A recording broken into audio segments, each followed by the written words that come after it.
Okay, I'm going to put something in the chat, see if it's working. Hello to me. Boom, boom, boom, boom.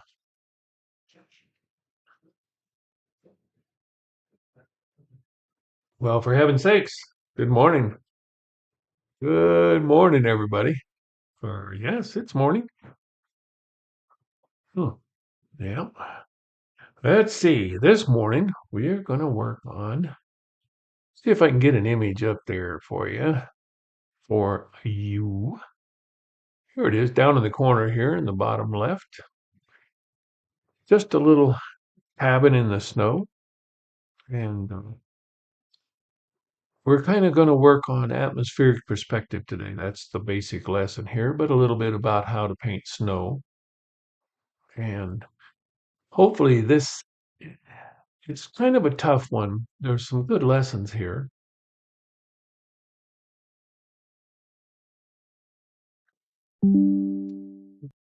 There. We've got, first of all, we've got atmospheric perspective where these trees are lighter in the background than they are in the foreground. That's one thing. And it could be that what we're calling atmospheric is just that there's maybe snow in the air, or it's becoming evening, and it's getting, the light is getting dimmer because it's heavily overcast.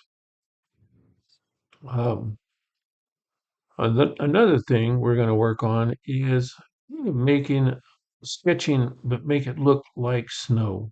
This snow, if you'll notice here, I've painted it as though it were evening. It's not a bright white. It's not a clear crystal white. Closest thing to white we have is the smoke coming out of the chimney. Uh, and the next one, I guess we're going to put some lights in here, but you can do this the way I did it here, which I'll show you, or you can paint the snow kind of yellowish. And that one's a little more difficult. The main one I wanted to talk to you about, though, is the way we're going to do these trees. Went back in with a little bit of Chinese white watercolor, but you can put the whites in if you're a meticulous person. You can use a masking, and paint the white where you want the white to be on the trees. That's one way to do it. But I'm an urban sketcher and I don't use any masks because I just don't have time when you're out there in the field to have things dry and things like that. So what we're going to do is do some negative painting and then we might come back and dress it up a little bit with Chinese white watercolor. Okay? All right. So let's see here. Everybody has some scratch paper, an old painting I didn't like that I cut up. So I have a few strips of scratch paper here. I have my arches taped down.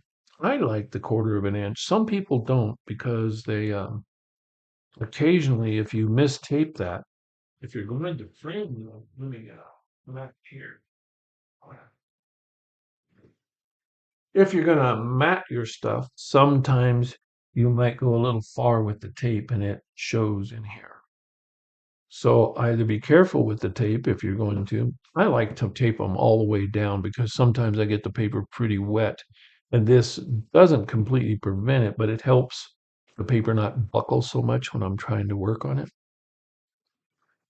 But some people just tape like just the corners to hold it. Another method is if you have this is just a piece of plexiglass. I don't know if I've mentioned this recently. But this is just a piece of plexiglass that I went to, um, oh, I don't know which one. It was Lowe's or Home Depot. We used to call them lumber yards when I was young. Now they have a lot of other things besides lumber, washing machines, refrigerators. In any case, it's just a piece of plexiglass. I got an 8x10 piece of plexiglass. I put tape around the edge of it here so it's not sharp.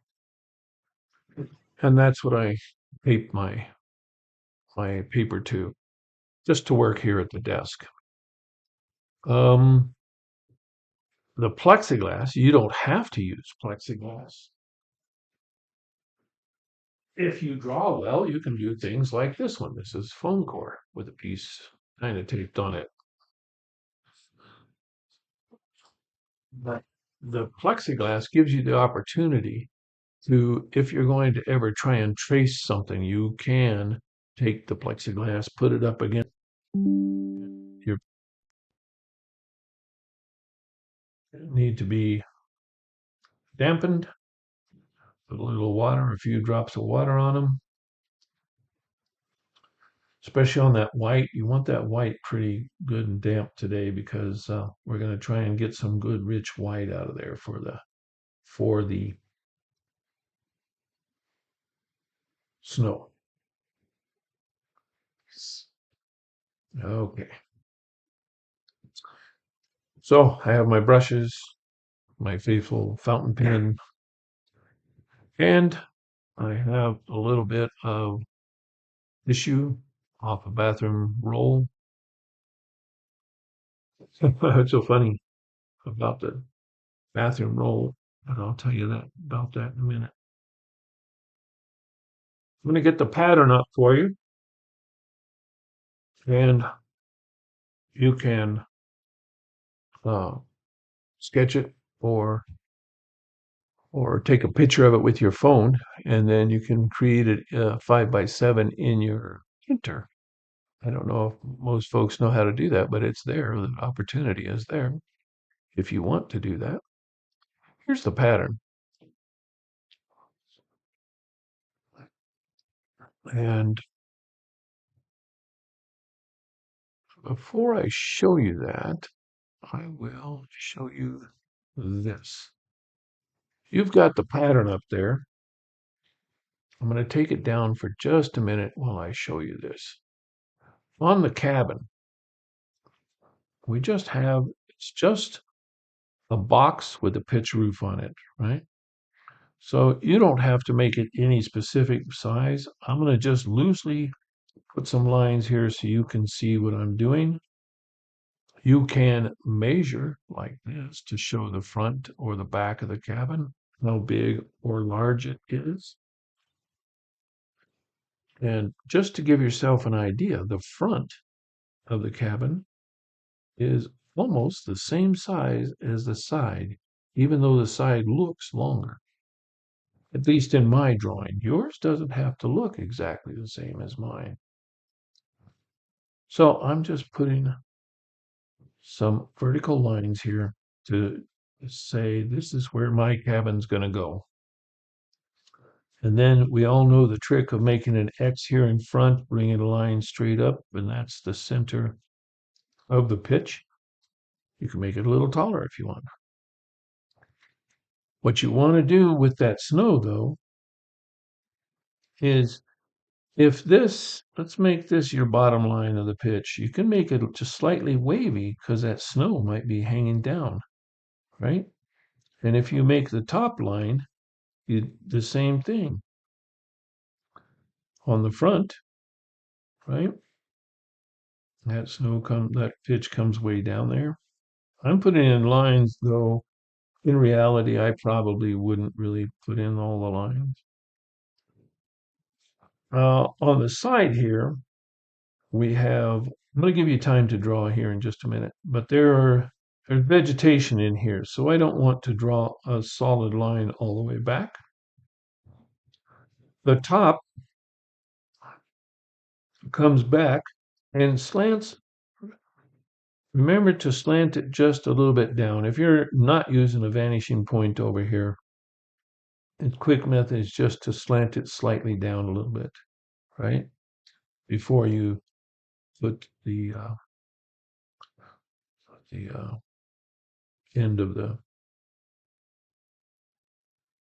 end of the roof there. Okay, there is a chimney, and here again, The chimney, the bottom line of the chimney comes further down, but the top, because of the angle you were looking at it, would tilt slightly up and then slightly down on that side. And you can make this wave because there's snow in there. And you can make this top if you want to. Okay, I'm going to go ahead and give you the drawing now. I just wanted you to be sure, try and get that top slanted a little bit down. And this should actually be slanted a little down, maybe even more than I have it. This, in reality, should just barely slant up. And this one can just barely slant up a little bit to make it more realistic. We're not into hyperrealism, and it's not really a drawing class, although sometimes I like to teach drawing. But let me give you the sketch again, and you can take a picture of it with your cell phone, take a screenshot if you'd like, or if you have it on the TV. It's very light. I apologize. But it is there. I like to have a door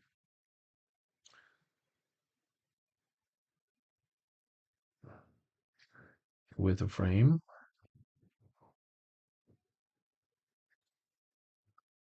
I'm drawing mine while I'm hoping you're drawing yours.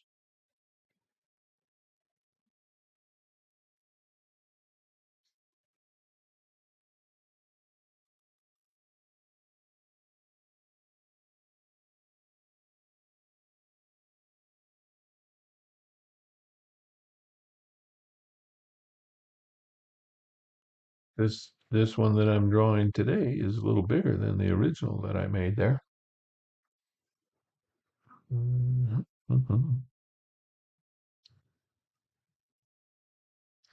We're not putting in a lot of snow detail on this one, um, because it's just too small of a drawing. Here's another thing I'm going to show you. Give me just a second here. Dink. That is that the trees at this stage, the biggest thing, all those little trees in the background, all these faded trees, I'm not going to draw them at all, right? Even these that you may not be able to see, there's a few in here that are even lighter.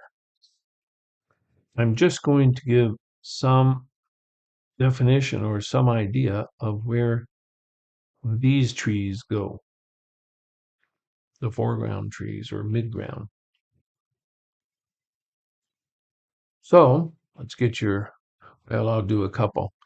Let's see, let's do one right here.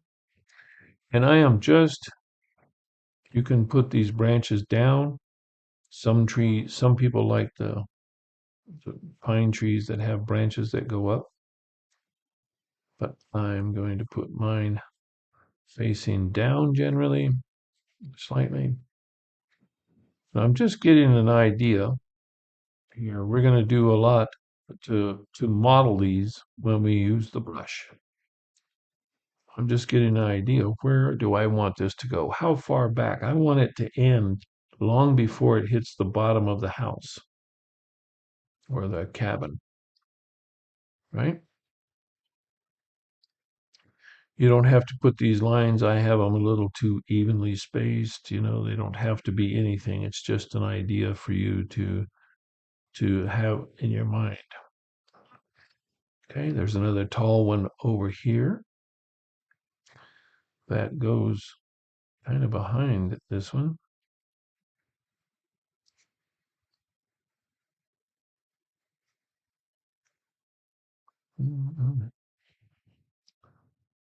So I'm just putting a tree in here. You can see that on the original, I put the branches on that one going up, just slightly tilted up. Most likely in a forest, I have them going both directions in that original. But in most forests, they tend to have the same tree going all along, so I'm not going to bring this one down quite as far as this one, right? And then let's see, we'll put this little one over here, a little bit smaller.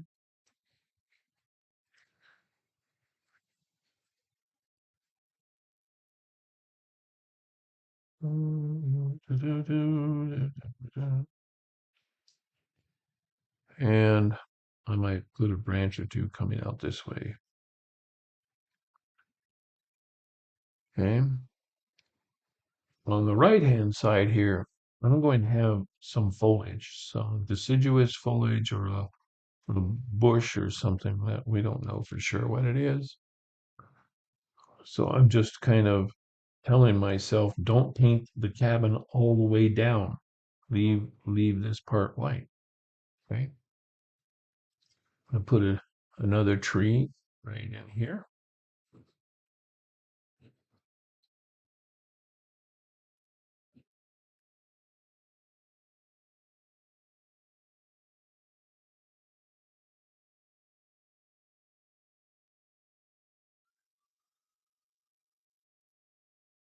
And let's put a taller one right here.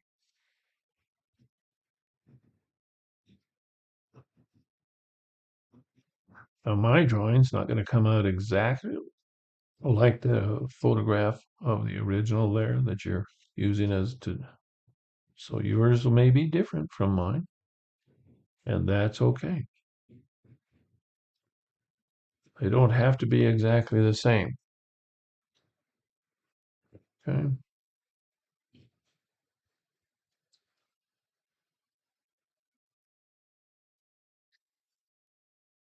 I'll give you where's the picture here? Let me see. Oh, give you another few minutes to finish drawing.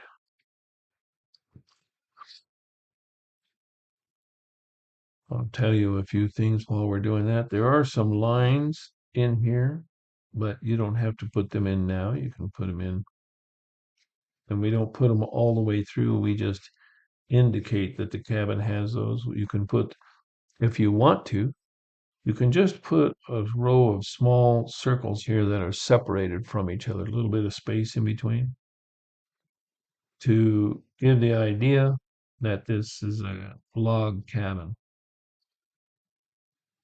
right? Over on this side, I put, here's a circle, and then this circle is not quite there, so the line comes in, see that? Another circle right under it that's facing you. But then there's this circle here that goes in there. A circle under that one. I don't know if you can see what I'm trying to do here. I have some logs that just about face me and other logs that are going the other direction.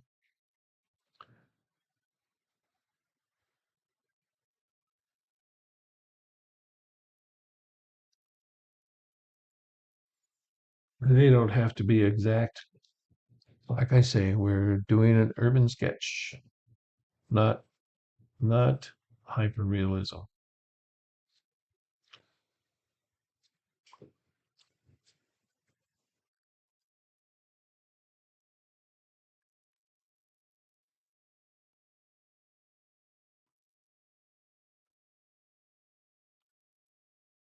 I'll give you 2 or 3 more minutes while I partake of my tea.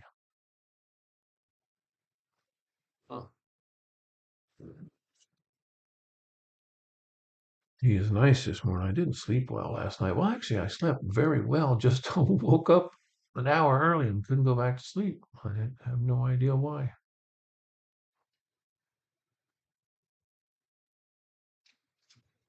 Early in the morning. Ah.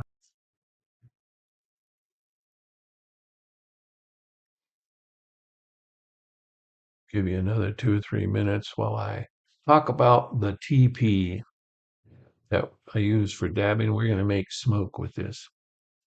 But my My brother goes down or used to when he was younger, you know, rowing down the Colorado River. And it's a lot of fun, I think, for people. It's a big event because you have to get a ticket or reserve a spot to be able to do it months in advance. Mm.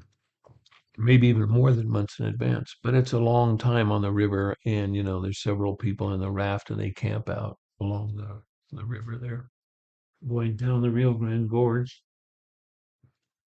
and not the Rio Grande, the what's it called, the Grand Canyon. Anyway, he says that if you carry extra TP, that at some point down the river, it becomes so valuable that people are willing to trade their beer for a little bit of this. I don't know. Maybe that's an overshare. Welcome, seniors. These classes are really for seniors. Uh, anybody can watch them, but it's just I'd like to try and provide a safe place where everybody's accepted, and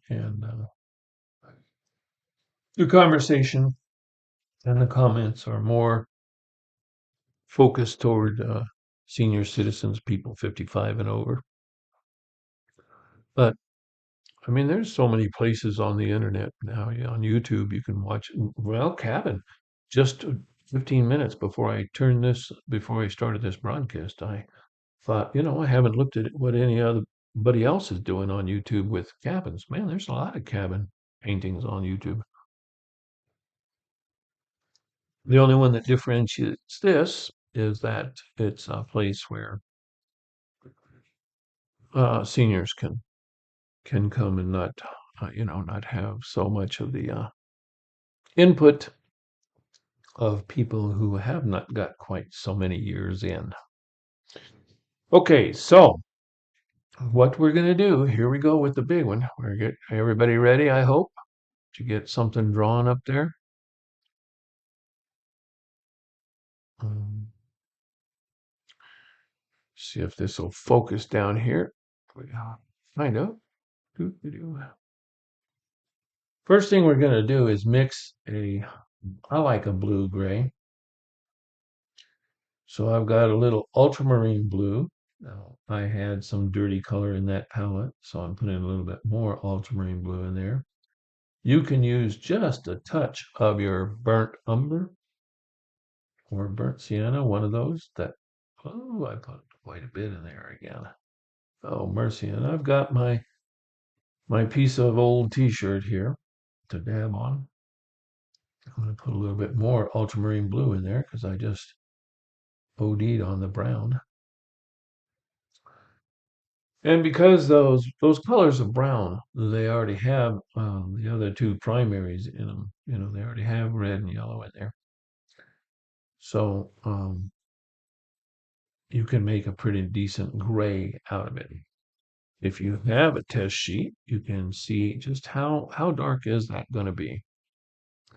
In this first wash, we want it to be dark, but not terribly.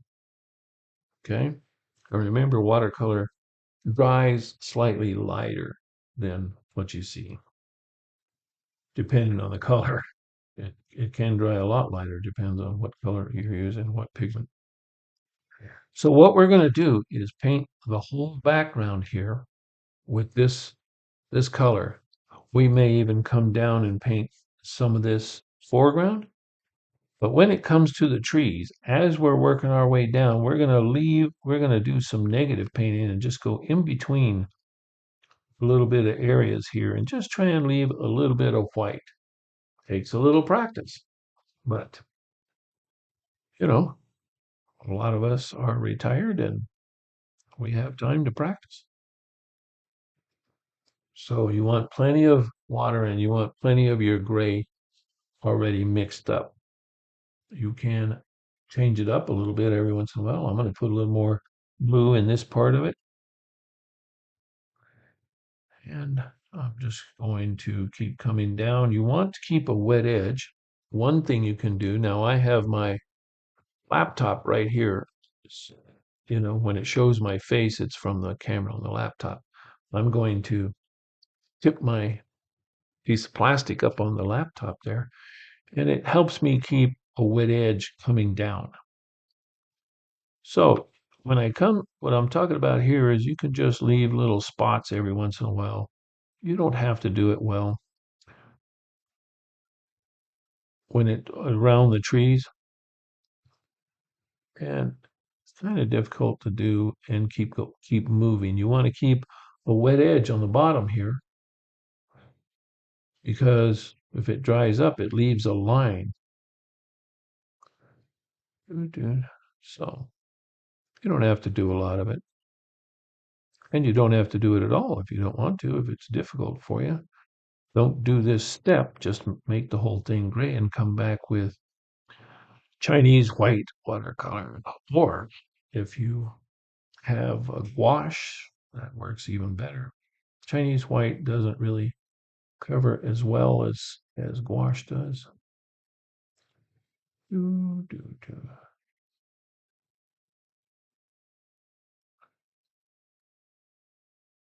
See right there, it was still, that part had already started to dry. So I had to go back over it because it leave a line there. Let's see, I want a little bit of material or a little paint in here. Yes, a little material. And a little over here.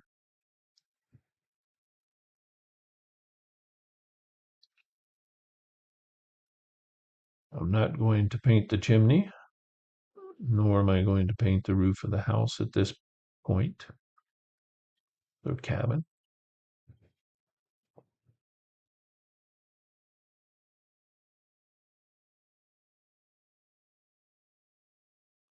I'm just leaving some random. We'll do some trees at one point, hopefully before winter's over, where you practice. You can make some nice little trees, just negative painting the tree in and uh, leaving the snow instead of having to paint it back on.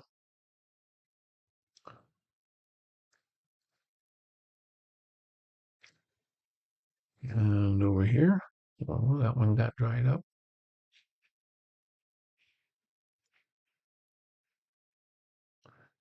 You can see what happens see how that ridge is forming right there. It's because I let that dry, which I would rather not do, but it's all right. We're gonna come down with some other stuff. And then I'm going to continue all the way down here.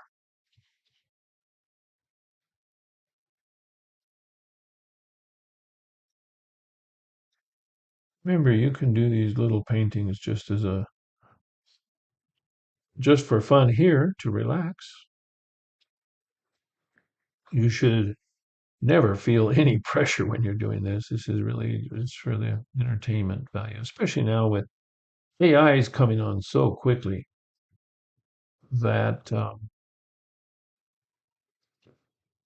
you know, for most of us, for a lot of us, just painting is more of a pleasurable thing because, as the future will tell, humans cannot compete with the paintings that AI can do if you're trying to do hyper realistic or things like that. But who knows where that is going to go?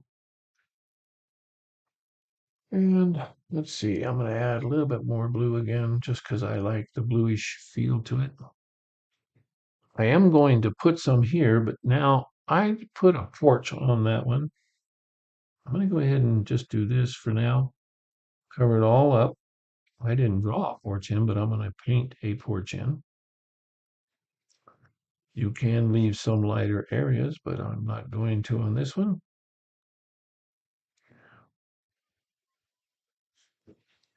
Okay, and now what I want to do is, I think this is probably too dry to put the smoke in here. Maybe not. Taking a little bit of that TP and dabbing out some of the smoke there, some of the,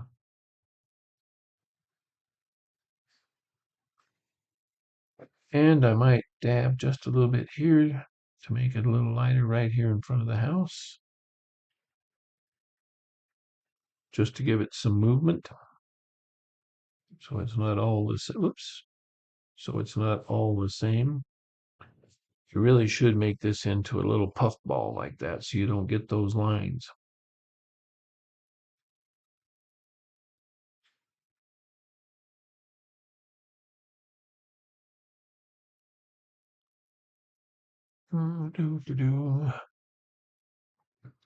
If you don't like it and you have decent paper, if you're using like arches, you can come back and wet this. See how I'm just kind of playing with it?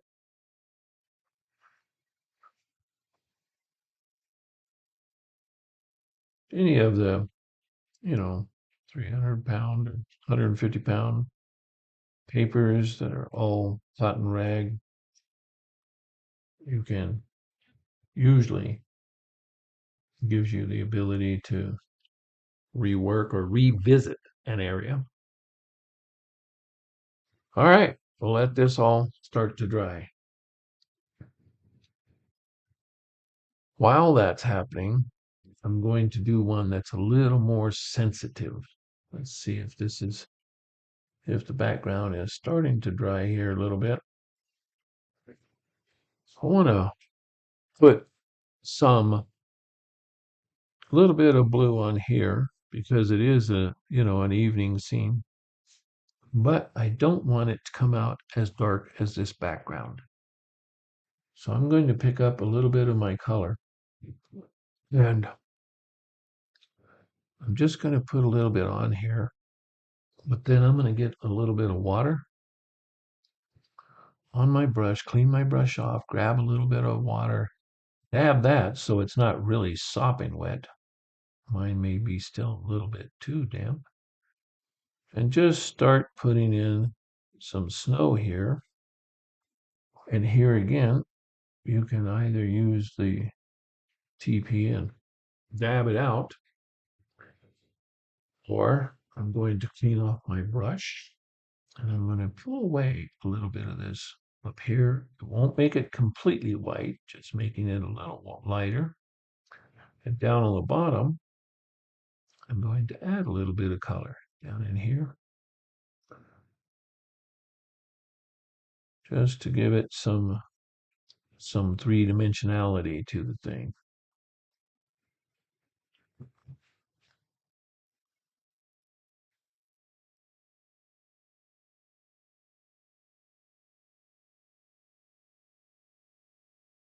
Okay. Same on the front edge here. I don't want it to be as dark as the background, but it does have snow on it. So I'm just going to play a little bit with putting some color in there. Cleaning off my brush, getting just a touch of water on it, and coming back in and trying to just show that there is snow on the front, but not.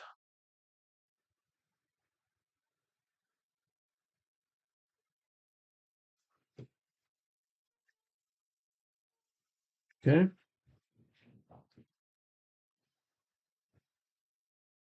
Another thing we can do while this is all drying up, hopefully it doesn't touch. Let's see here if I have a small brush. I think I'm just going to use, for the window lights, we call them, the light part there, I'm going to use a little bit of cadmium yellow mixed with a dab of lemon yellow. And I'm just going to paint some little squares. You can even leave some white showing.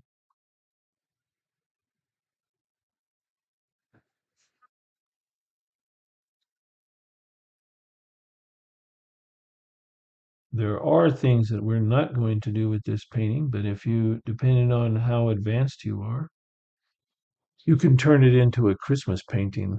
Um, it's very, very usable for that. I did get, I made some mistakes on this one. I don't like those right there, that part called a mushroom. There's some things you can do to make it even more. You could put a Christmas bow on the door or a wreath, or you can pick one of the trees and put lights, especially if you have gouache, you can put Christmas lights after you're finished on the tree. Or holiday, Christmas, I guess, is the thing. And I should say holiday because people celebrate all kinds of things this time of year. A lot of different religions.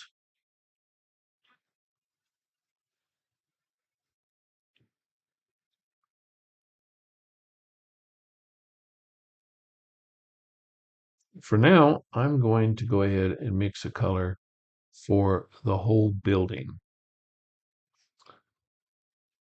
But I'm not going to make it, I'm going to make it pretty light. I'm going to, let's see, can you see this? I'm going to turn my palette around so you can see where I'm mixing the brown for the building. I'm going to take burnt sienna, some of that burnt sienna, and I might even add a little bit of that yellow window mixture in there or just a dab of lemon yellow to make it a little bit brighter.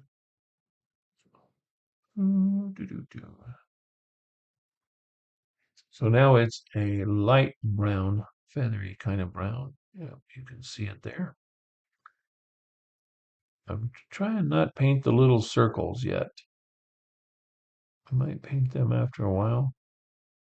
I'm just putting some pigment in here for the front of the building.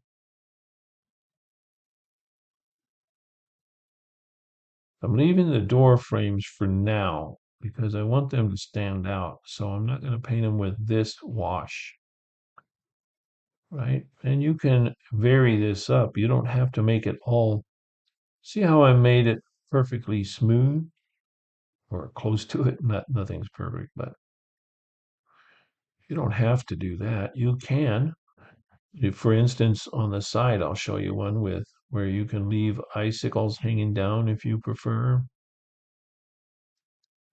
but you can also put some more pigment in there. So I'm going to pick up just a little bit of burnt sienna and put in some darker areas here, just kind of to show that it's not all just one thing. It's not just all exactly the same. And I'm going to take some of that burnt sienna, maybe even a little bit of the burnt umber, and I'm going to make a little bit of a darker color here. It's kind of an ugly color that I have there, but I'll take a little bit darker color and let's do this side the same way. You can, if you really want to, you could paint like this and leave negative areas where, for instance, you can practice this and leave icicles hanging down. I'm not going to do it on this one, but it is a technique that works. I'm going to go ahead and get rid of those icicles I left, the little ones. And this is looking a little bit dark for me. So I'll probably dab some of this out to give it some movement. You can also negative paint, leave a few little spots here and there, and paint some of this darker color in behind so that that bush kind of resembles a bush.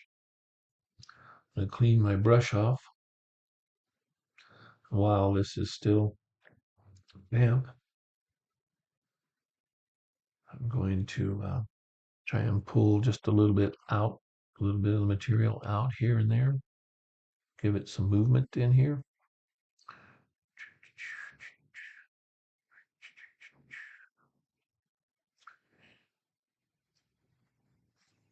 so that it's all not just one solid coat.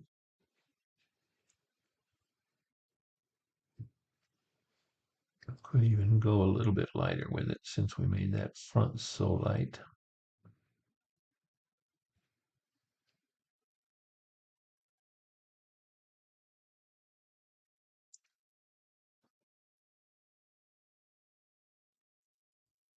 How are we doing? People catching up? Let's see if I can effect.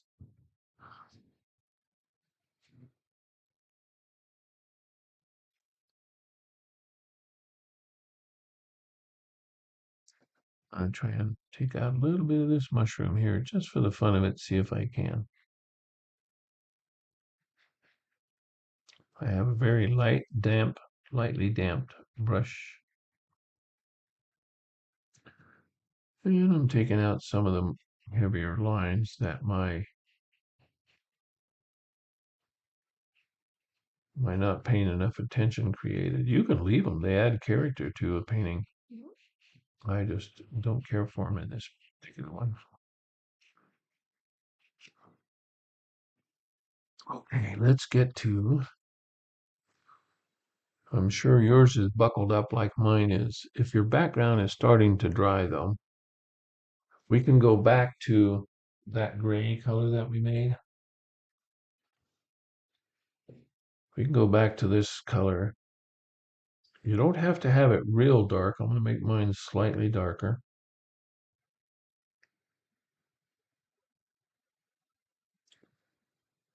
And let's go ahead and test it. See, just how dark is it? Not too dark, not too bad. So these trees that are in the background now,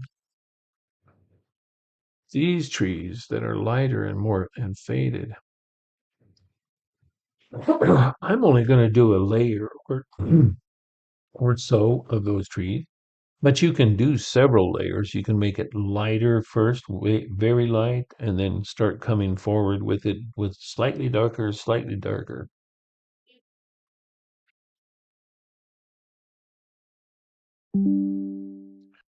We're going to be testing another Wi-Fi system probably next week.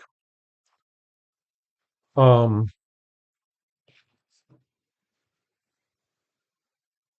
this is Starlink that I'm using, and I'm in the next room. I'm in my office, and the Starlink um, router is on the other side of the living room from my office.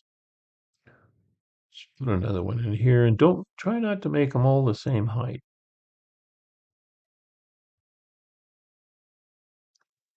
We're just kind of putting little lines going this way and that.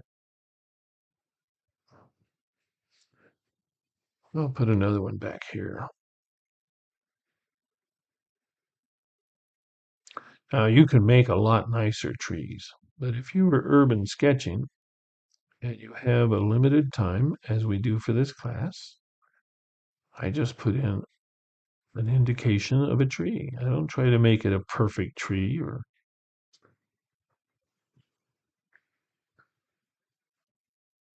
I'm doing these trees with a Princeton, what is this? That's a round number. I assume it's probably an 8. I think it's wearing off. I'm going to put a taller one back here. You might have better luck on we're painting a 5x7 here. So you might have better luck if you used a number 6 or something like that for your trees.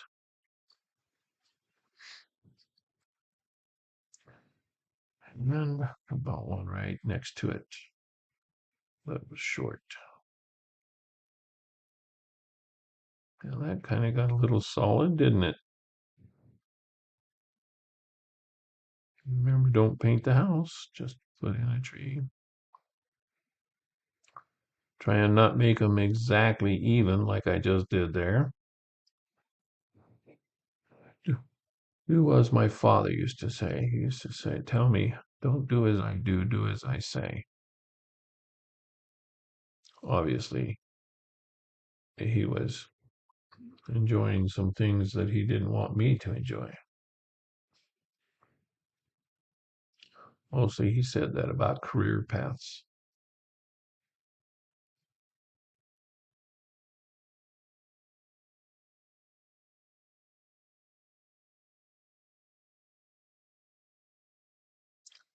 I did not take his advice, which was really good advice. He wanted me to work a stable job.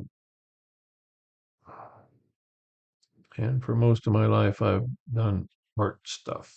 Fortunately, I found some places that were willing to pay me a reasonable amount and give me a small retirement from them. But uh, generally, art is not a big known as a big payer. So we have a few trees in the background. If you think some of them need to be a little lighter, you can leave them dark or you can lighten them up with a little bit of tissue, right?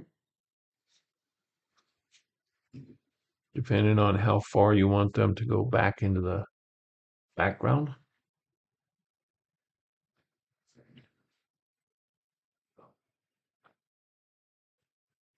While those are drying up, I'm going to come in with that same stuff, that same material, maybe make it slightly darker.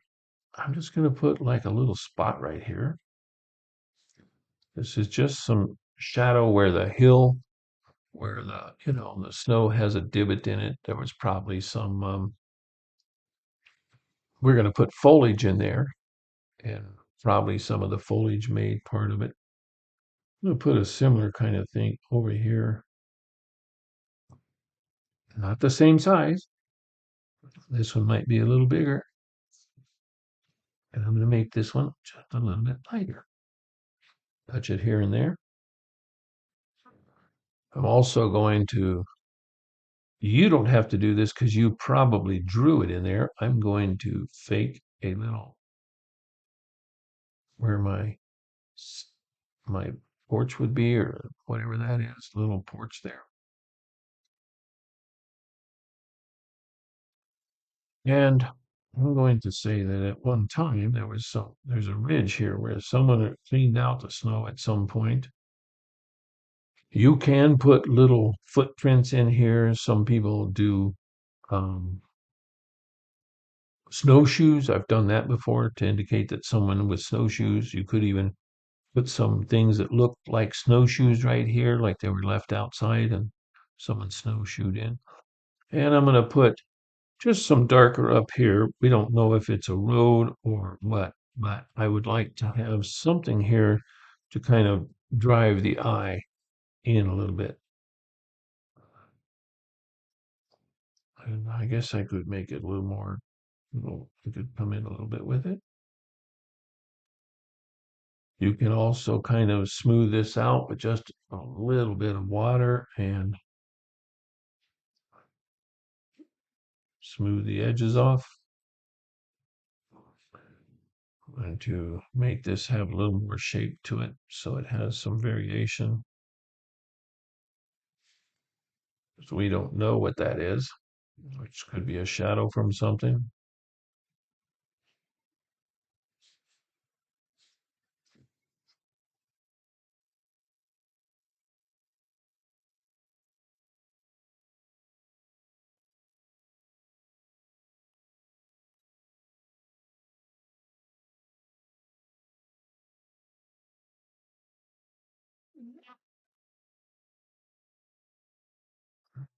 There's a lot of water on there. Should have dried that off a little bit.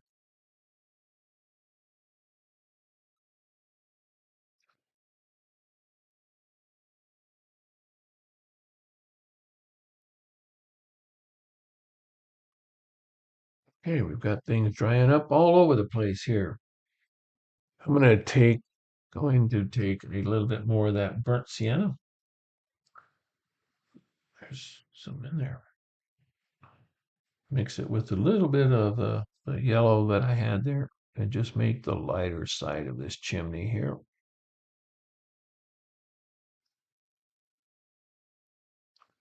like I say, I'm not putting icicles hanging down, but you can if you think that that snow's been there all winter.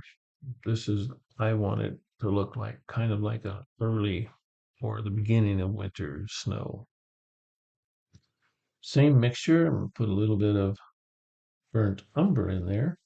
Make it, I don't want it quite as dark as I did that wall. Thought that was a little too dark. I'll put some right on this side here.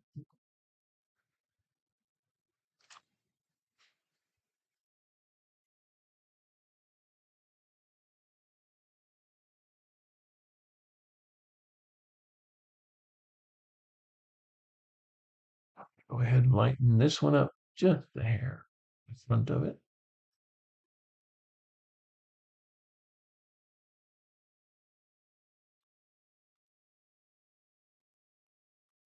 Ah,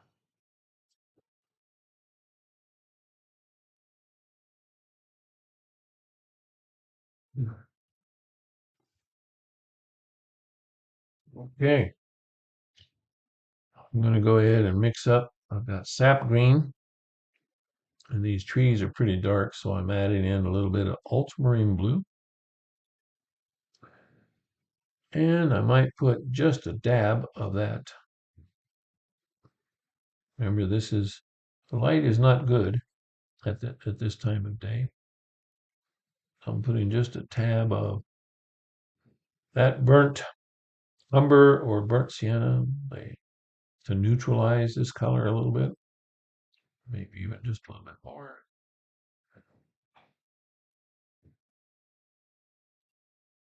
Do, do, do, do, do. I want these trees to be fairly dark.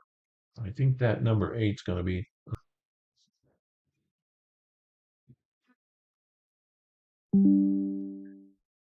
I'm just going to go in here and start toying with. I want to leave a little bit of that white, go over some of the gray where if you have too much white, then you might want to cover some of it up. We're just going to kind of fake a tree in here with some lines, right?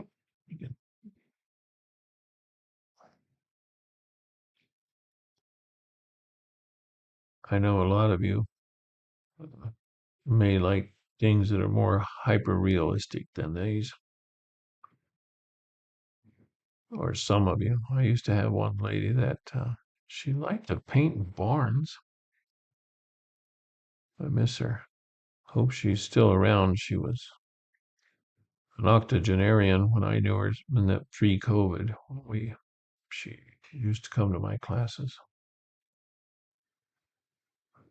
And in truth, I imagine she was much better than I was at some point, before she aged out, so to speak. But the reason I mention her is her she was incapable of doing anything loose. She really enjoyed hyperrealism, and we didn't have any rows or anything, but we did disagree on being loose.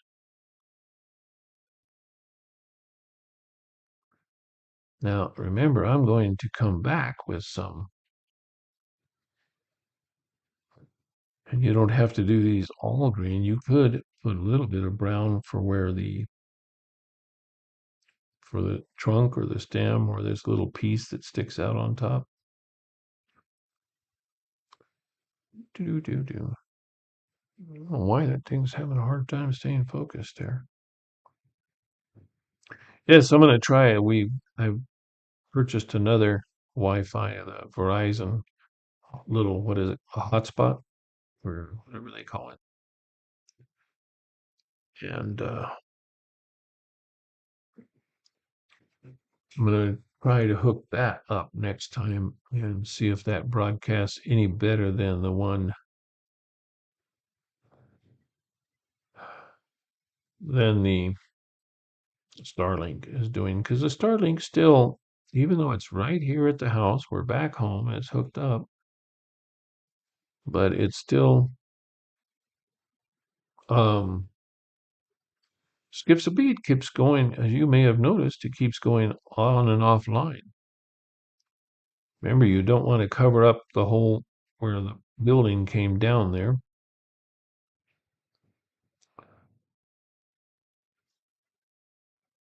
Do, do, do.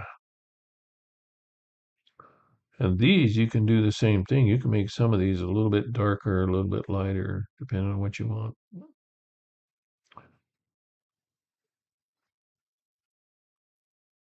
These trees, I mean.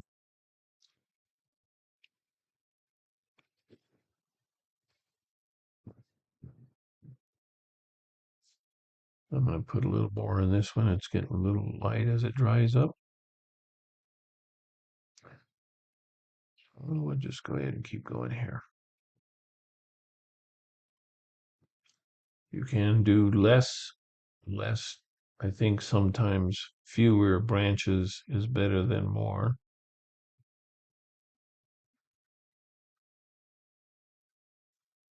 Fewer branches are better than more. It's, yes, I think that's better.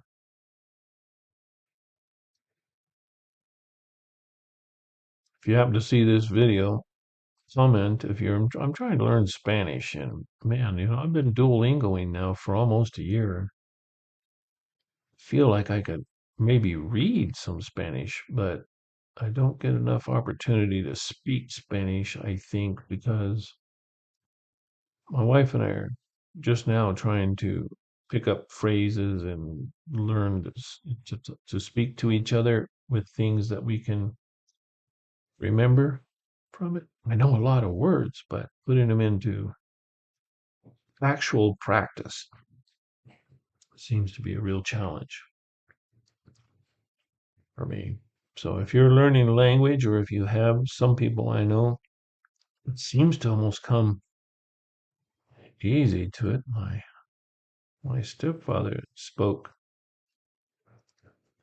Spanish, fluent Spanish, and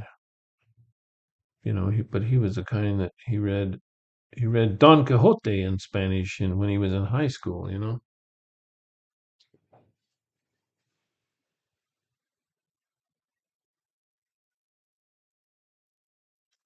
And I'm going to come right over here. I'm going to put just a little more blue in that color that I was using, that greenish color, because I want to make this even a little darker. And just start put in a few things here.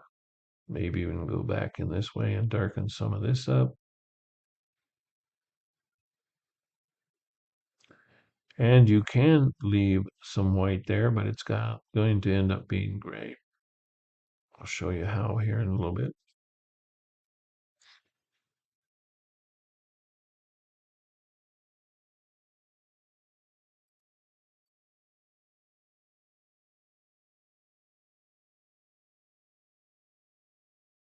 Okay. I want a very light blue. You can make it yellow if you really wanted to. I'm just going to make mine a very light blue-gray on these window frames. Not even that.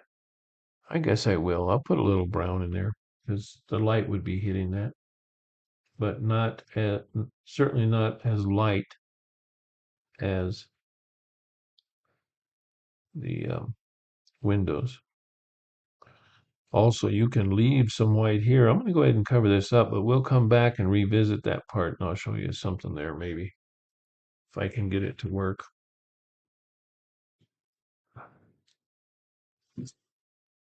And a little bit darker window frame on this side.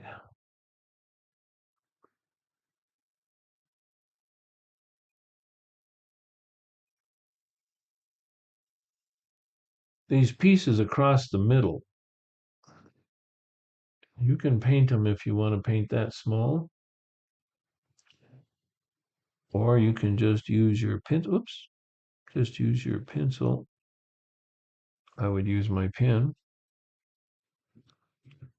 I don't like that one. There. And you don't have to paint them all the way. You can just indicate that they're there. You don't have to go all the way across.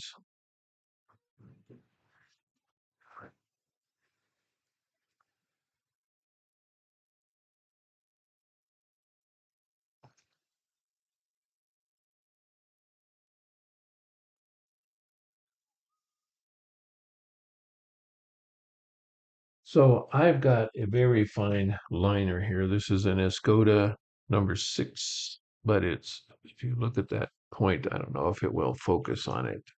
See that point, how it's made sharp at the end, but it can hold a lot of material. I'm going to go ahead and get some burnt sienna, or you can use another one is yellow ochre works good for this. Just going to throw in some color there, yellow ochre along with some burnt sienna. You can do it dark like I did on the original.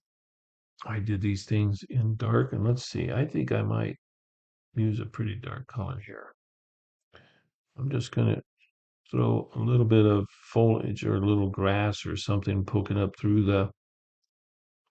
and I'm going to do a couple here and a couple there, not too much. Don't get crazy.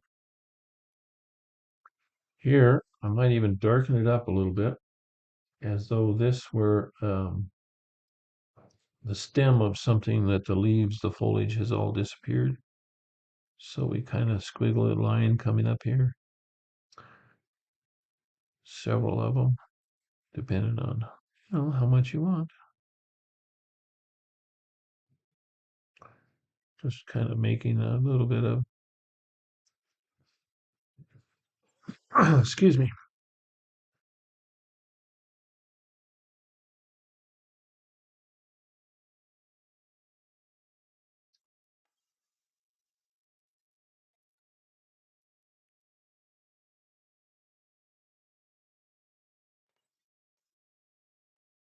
And I'm going to take some of this dark shadowy color that I had,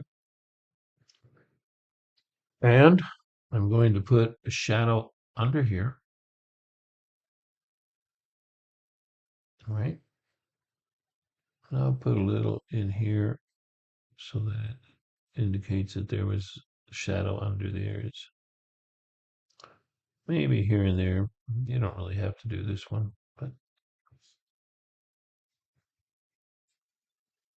I'm also going to put a little line of shadow right here, much smaller, but there is still one.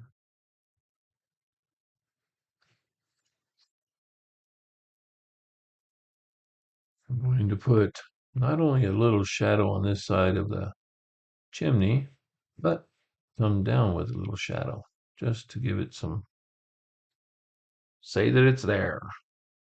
Think that's a little dark. I'll take just some slight bit of the material out.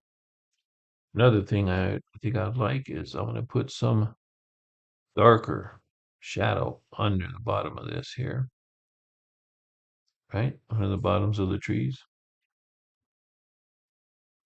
Here again, you might want to put snow under there where you have gifts or something. So you put some light blue snow under there. I'm not. I'm going to put shadow.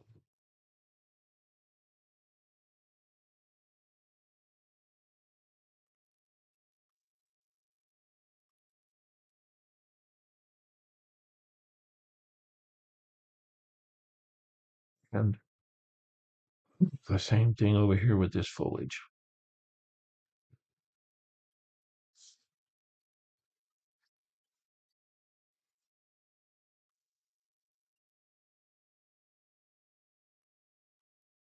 Come back on these trees are a little light here in some areas. So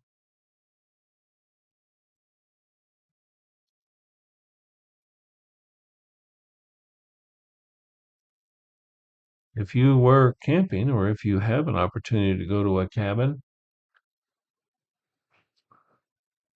this would be enough for you to have a nice memory of being there. Sherry and I live in New Mexico, and uh, several years ago, maybe 15 years ago, I made a trade with a place in Chalma, New Mexico that rents cabins. I painted a sign for them, and they gave me quite a bit of credit toward cabin rentals. And so we used to go up there and just have a cabin in the wintertime, take our dogs and play in the snow. There's a train up there, the Toltec train, that one of those old old timey trains. So we used to do that quite a bit. We had a lot of fun doing that. A long time ago, though. I'm going to darken this up with just another line of dark in here. It's a little darker right next to it. Right there. Maybe even a little darker in here. I might even go ahead. I'm going to make this just a little darker here, a little bit more brown, a little bit more blue, because I don't want it to be brown. I want it to be a bluish, shadowy color. And I'm going to come right along under here.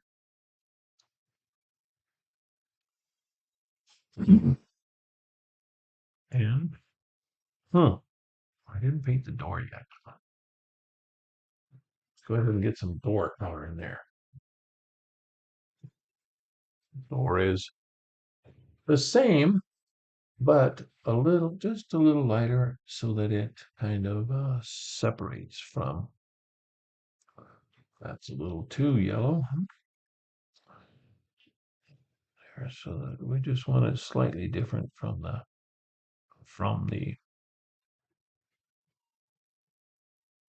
wall.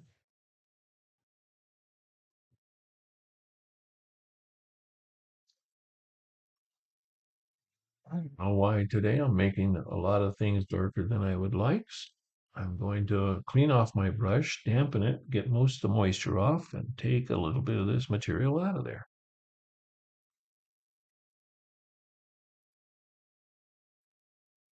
Mm,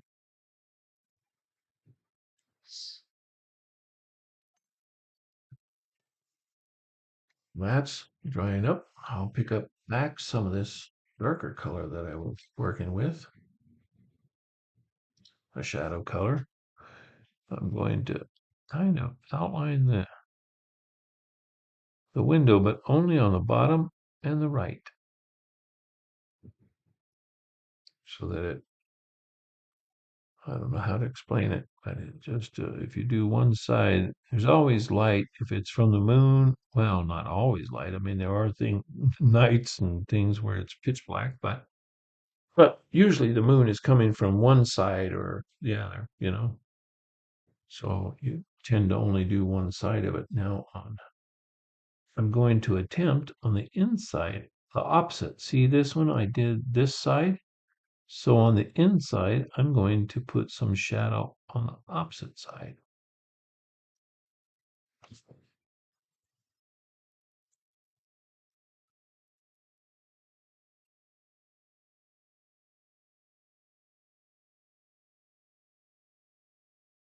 Do-do-do.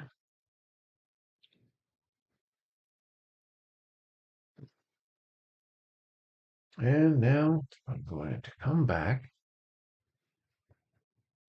I need this to dry a little bit before I can go on with that.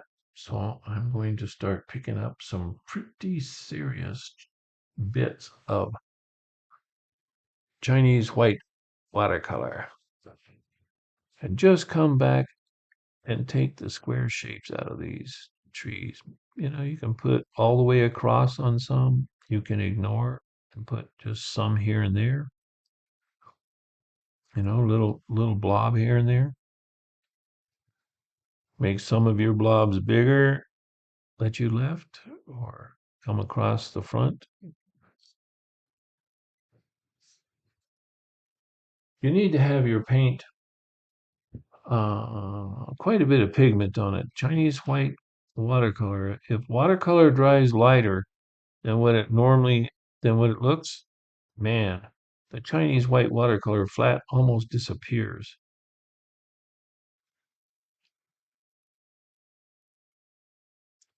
So you can see I'm not really even making real trees here. And you certainly can, you know, take another 30 minutes and make real trees if you'd like.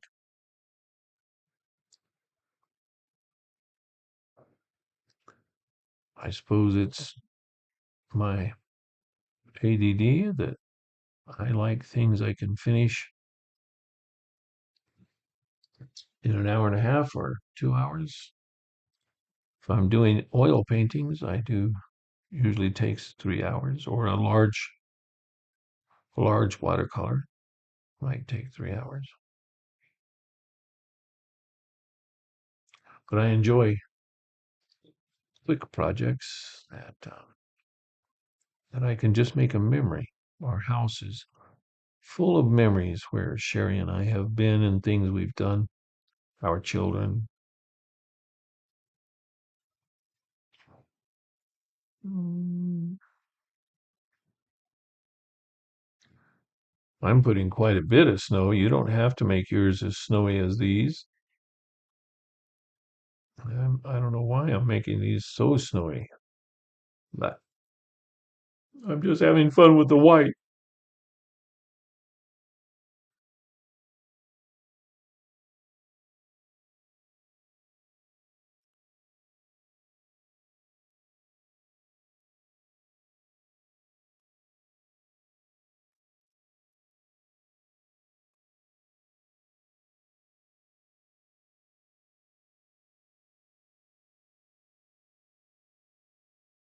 You can also come back with the white. You can do, I'm doing just white here, but I'm going to show you something here in just a second.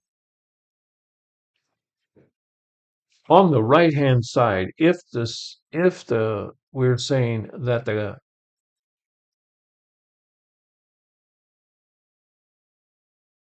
you can your right hand side put a little blue snow instead of where I put white snow there, you could have snow that's in the shadow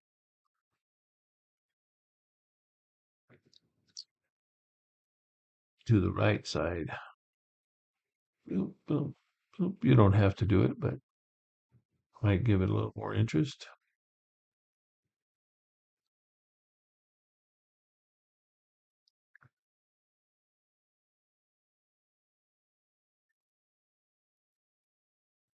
You can also do the right side of the chimney up here in the bluer snow, like it had a shadow,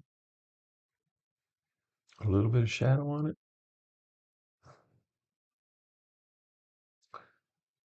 Doo, doo, doo, doo. And you can take some of that bluer snow. Let me get some more here. Is that very low? Touch of blue, ultramarine blue. And you can put some snow in here.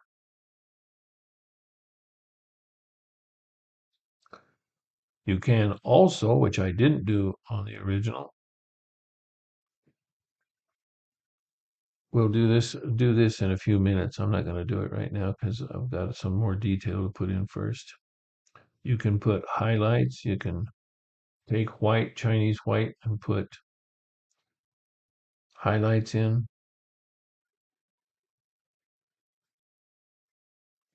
I'm going to put just a little bit more of that blue down here because I kind of lost that shadow that was there.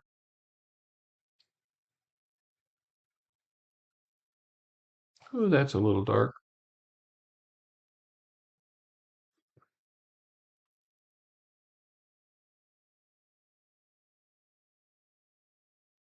A little blue.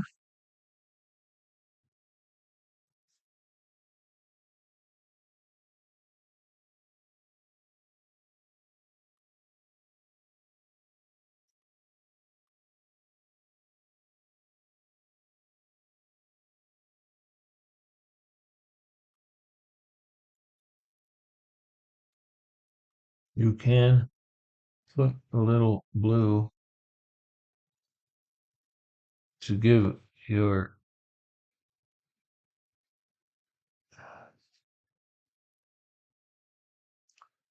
thing there a little bit of a movement at the bottom. And you can, if you really want to.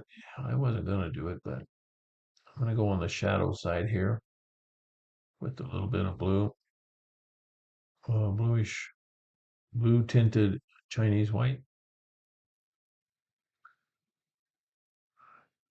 And you can just kind of come down with a little teeny icicle here and there.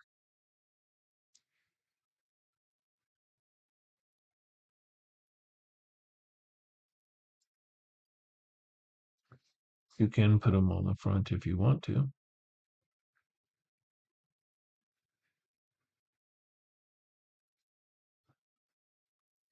They might be blue. They should be probably white on the front. So let me whiten those up a little bit.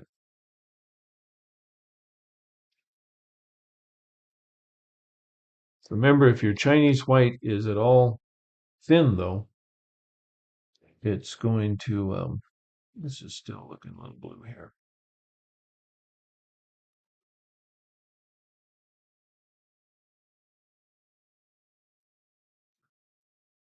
Oh, it's going to dry almost invisible.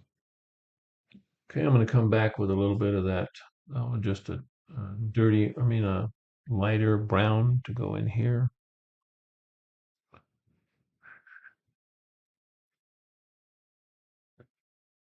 And I'm going to leave that top with a little white on it because when that dries in a few minutes, I'm going to come back and put a little snow on top here and a little snow on top here. But for right now, I'm going to put a few lines, just come right off of where these lodge holes or whatever these are, just put a few, indicate that this, you know, is a log cabin, and a few here that give the idea that this is made out of brick.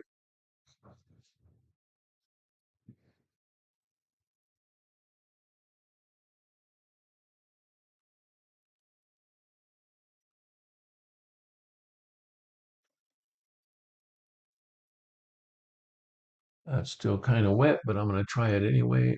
I'm going to come in here and just put a little bit of this shadow color that we had mixed up. I'm going to come right along the outside edge here. Oops, wrong one. The underside here and this side over here.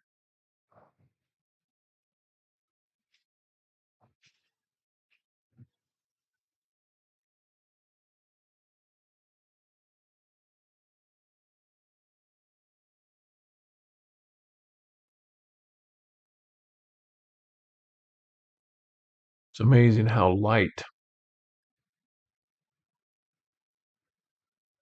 this looks on camera. I'm looking at my phone over here, which is showing me what you're seeing, and mine is much darker than what I'm seeing over there.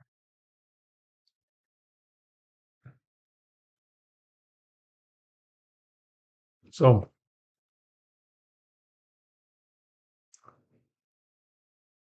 if yours is dry enough, you can come across the top here and just put a little Chinese white in there as those snow had built up on the top of the door jamb there.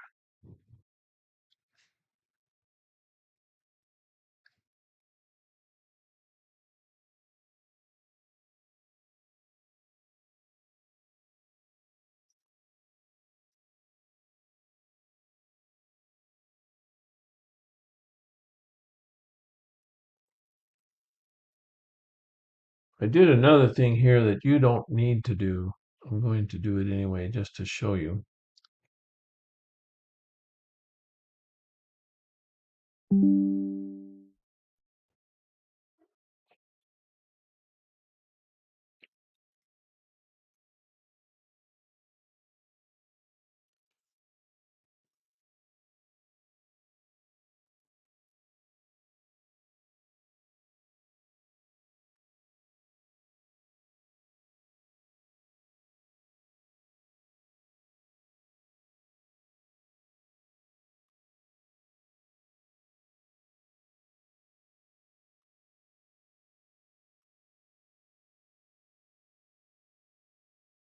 Might even put just a little something right there for a door handle.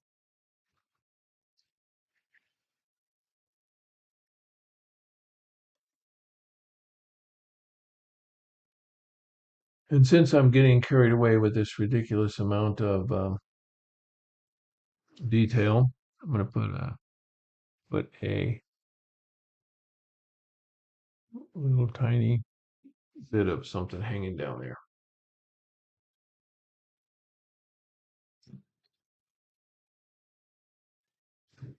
This, what I really wanted to teach today, though, to show you, we had this book out the other day.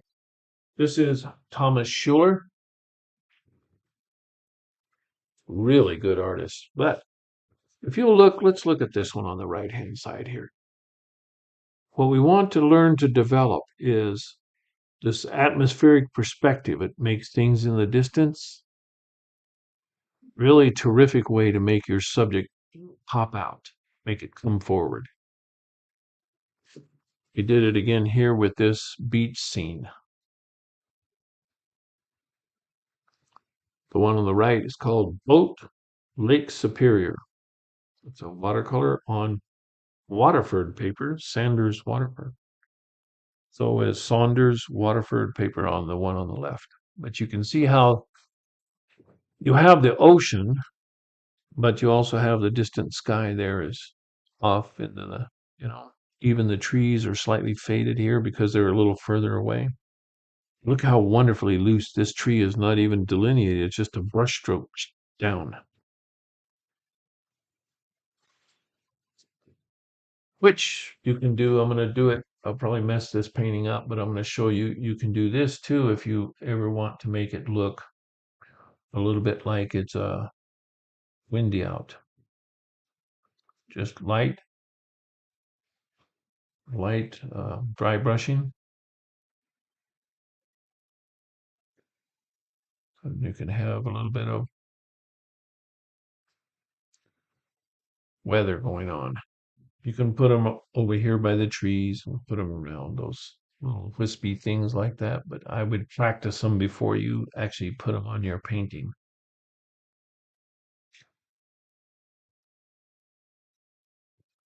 I think I would have liked to have made this a little bit darker, especially the way it shows up on camera.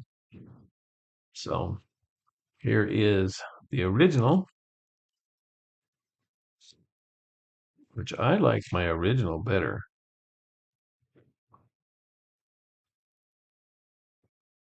I'm going to go ahead and put a little more brown since I have a few moments here. I'm just going to dab in a little, not too dark a brown, right in here so that we can show that these are different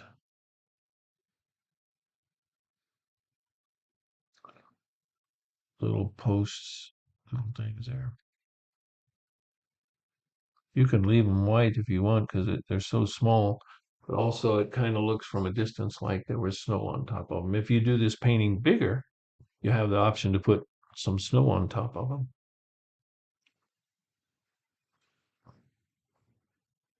Well, folks, appreciate you coming.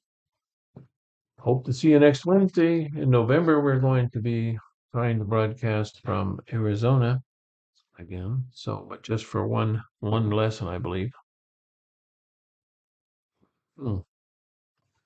But next week we're going to be trying a new Wi-Fi, so we'll see what kind of issues we have.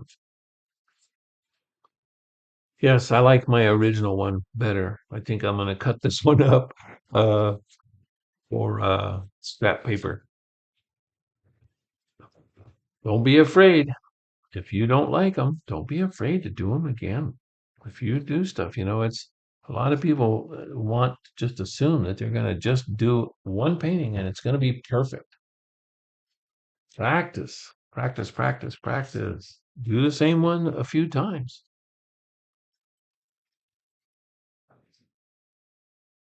Let's see what it looks like without the border on it.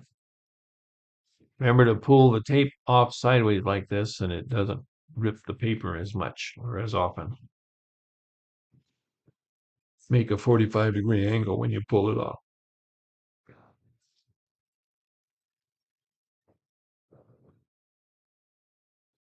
All right, folks.